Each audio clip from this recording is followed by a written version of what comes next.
Mes frères bien-aimés, nous ne pourrons jamais connaître Jésus autrement que comme un feu, autrement que comme le Messie envoyé par Dieu à Israël, annoncé par la cohorte des prophètes, notamment notre cher Isaïe. C'est lui qui a écrit le passage que Jésus vient de lire dans la synagogue de Nazareth, où il a grandi. On lui remit le livre du prophète Isaïe. Il ouvrit le livre et trouva le passage où il est écrit « L'Esprit du Seigneur est sur moi, parce qu'il m'a consacré par l'onction pour porter la bonne nouvelle aux pauvres, annoncer aux captifs leur libération, enfin, et aux aveugles qu'ils retrouveront la vue, annoncer une année favorable accordée par le Seigneur. » En Israël, ceux qui étaient consacrés à Dieu pour une mission venant de lui étaient oints d'huile sainte au nom du Seigneur. Ils recevaient une onction et ce devait être par excellence le cas du Messie que Dieu enverrait pour instaurer définitivement le royaume. Comme vous le savez bien, Christ vient de la traduction grecque du terme hébreu, Mashiach, Messie qui veut dire oint, celui qui a reçu l'onction. On appelle Jésus-Christ le Christ parce qu'il est suprêmement celui que Dieu envoie, celui que Dieu mandate en vue d'une mission qu'il va accomplir à la perfection. Jésus-Christ est celui qui a reçu l'onction, non pas d'une huile parfumée employée à des fins sacrées, mais celle de l'Esprit Saint lui-même. Et l'apôtre Pierre, dans les Actes des Apôtres, proclame « Jésus de Nazareth, Dieu l'a oint d'esprit et de puissance. » Partout où il passait, il faisait le bien et il délivrait tous ceux qui étaient tombés au pouvoir du diable, car Dieu était avec lui. L'Esprit Saint repose en plénitude sur Jésus. La deuxième et la troisième personne de la Trinité sont indissociables, inséparables bien sûr. L'Esprit Saint est sur Jésus comme une onction qui le parfume et le consacre. L'Esprit du Seigneur est sur moi parce qu'il m'a consacré par l'onction pour porter la bonne nouvelle. La mission de Jésus est une mission divine et cette mission s'accomplit maintenant.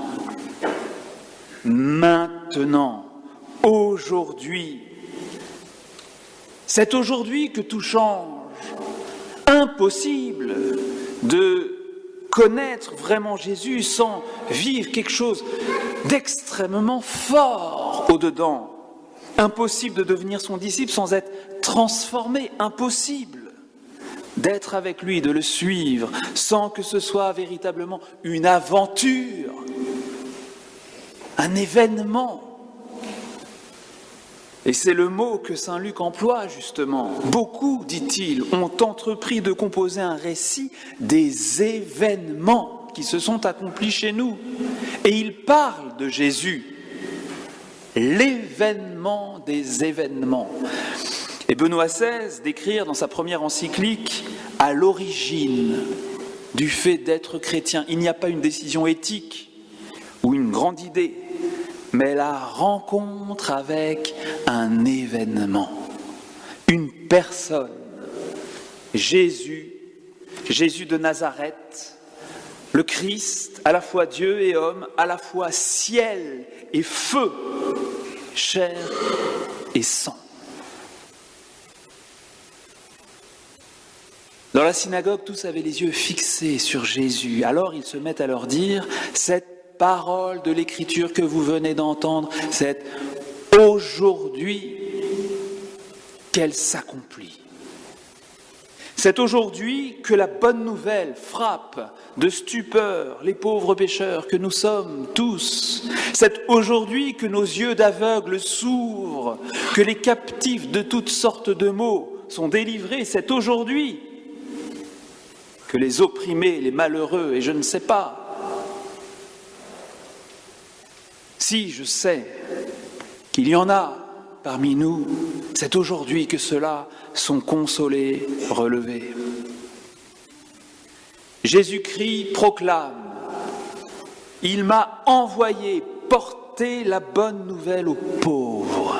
Ça veut dire que Jésus vient pour nous, pour vous. Chacun peut se dire, Dieu, mon Jésus, Jésus, mon Dieu, vient pour moi. Il s'avance, il fonce droit vers vous comme l'aigle sur sa proie. Une proie bien aimée, bien sûr. L'amour qu'il annonce, l'amour qu'il apporte, l'amour qu'il incarne est pour vous. Dieu est infiniment pauvre. Dieu est infiniment pauvre, mais il me donne. Il vous donne tout ce qu'il a, et à vrai dire, il n'a rien. Rien d'autre que lui-même. Mais c'est tout lui-même qu'il vous donne, le corps du Christ. Amen. Et c'est suffisant, largement suffisant, pour que notre bonheur soit infini pour l'éternité. Dieu qui se donne, c'est Jésus. Jésus est lui-même la bonne nouvelle que le Père dépose dans le cœur des pauvres. Et il suffit de dire « Oui, oui je veux, oui je veux ». Jésus-Christ proclame « Il m'a envoyé annoncer aux aveugles qu'ils retrouveront la vue ». Quel bonheur!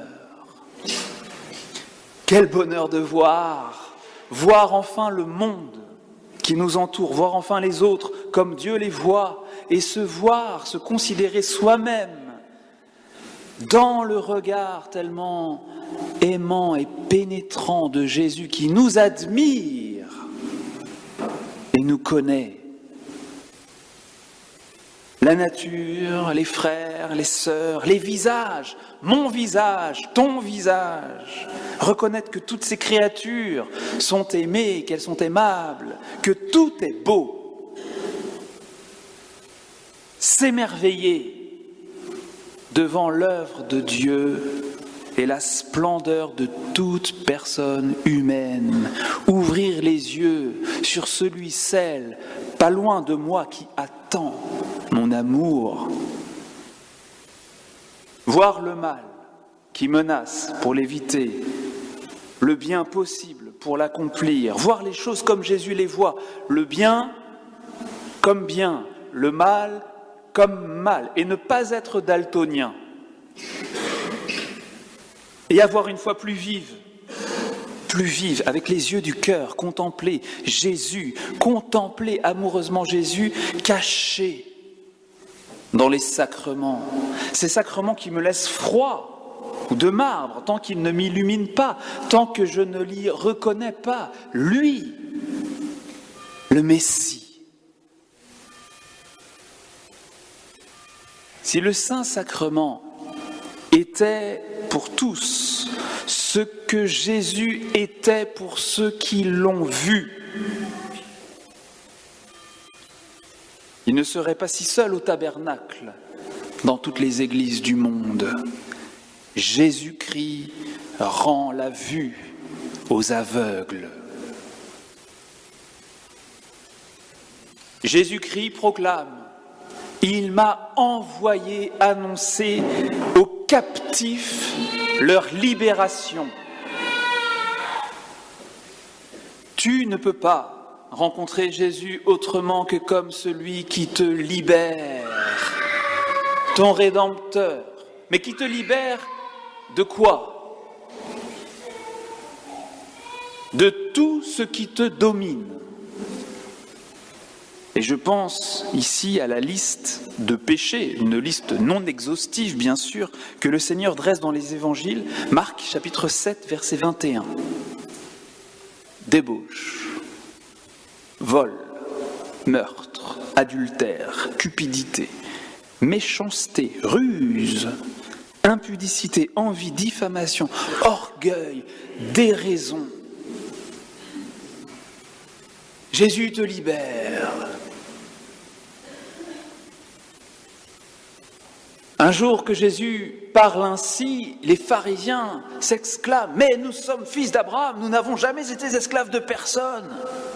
Et Jésus dit « Quiconque commet le péché est esclave du péché. » Esclave, c'est plus fort que moi, ça me domine. Eh bien Jésus te libère. Et il y a des addictions qui sont de véritables et sordides esclavages. Excusez-moi de nommer les choses, mais c'est pour faire œuvre de lumière. Le mal étant nommé, le médecin pourra agir, car il lui faut notre désir, notre consentement, il nous faut l'humilité de notre cri vers lui.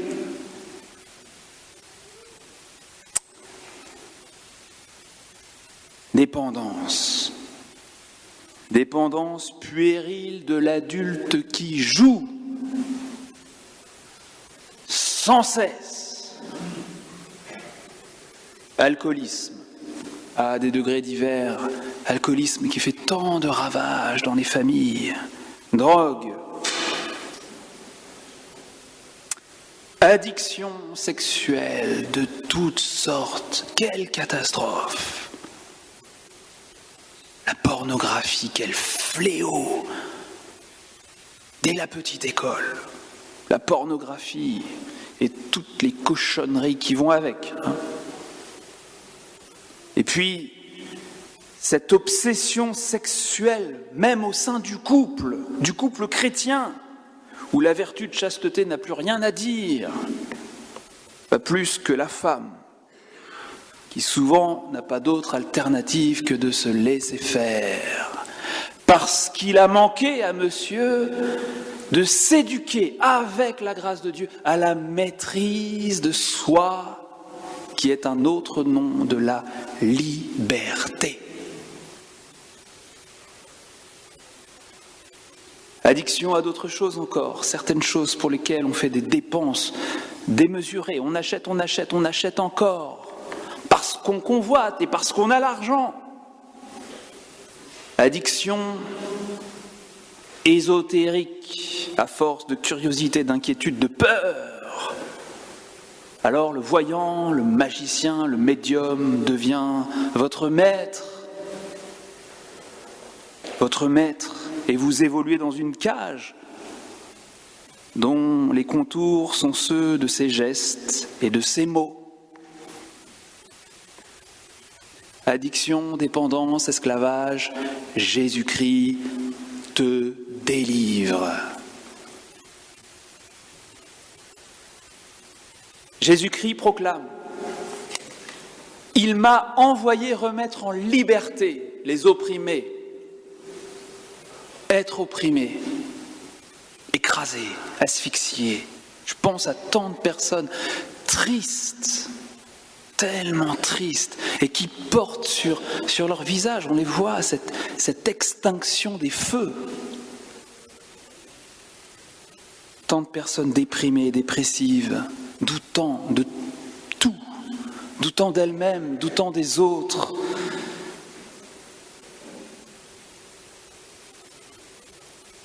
Et qui n'ont pas ou qui n'ont plus d'estime pour qui elles sont.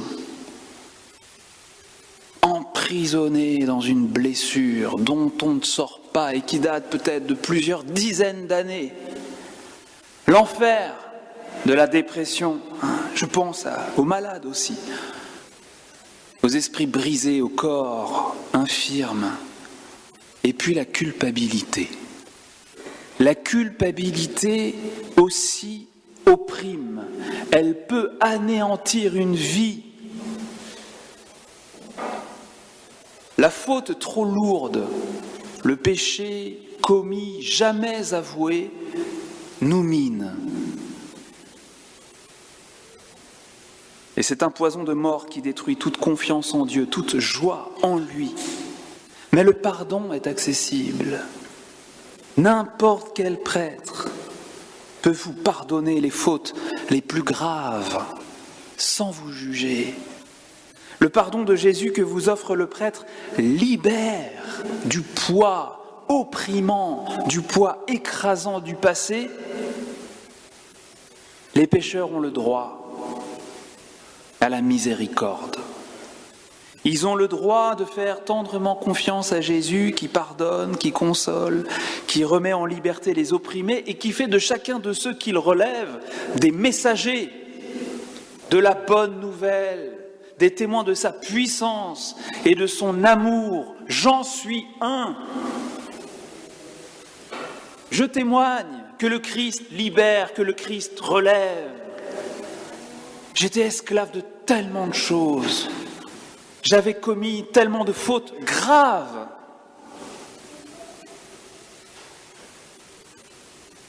Et me voilà prêtre, prophète et roi.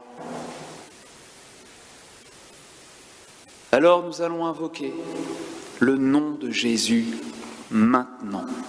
Car c'est aujourd'hui que ce passage de l'Écriture que nous venons d'entendre s'accomplit. Nous allons invoquer le nom du Sauveur, le nom qui est au-dessus de tout nom, le nom du Christ qui libère, du Christ qui guérit, qui ouvre nos yeux aveugles, du Christ qui libère les opprimés, qui console, qui relève. Nous allons appeler Jésus maintenant, le supplier ensemble, pour nous-mêmes, les uns pour les autres, afin qu'aujourd'hui, pendant cette messe, des libérations que le Seigneur veut tellement opérer dans nos vies, des libérations, des prodiges, des guérisons peut-être, des merveilles qui nous dépassent et qui nous paraissent impensables, impossibles.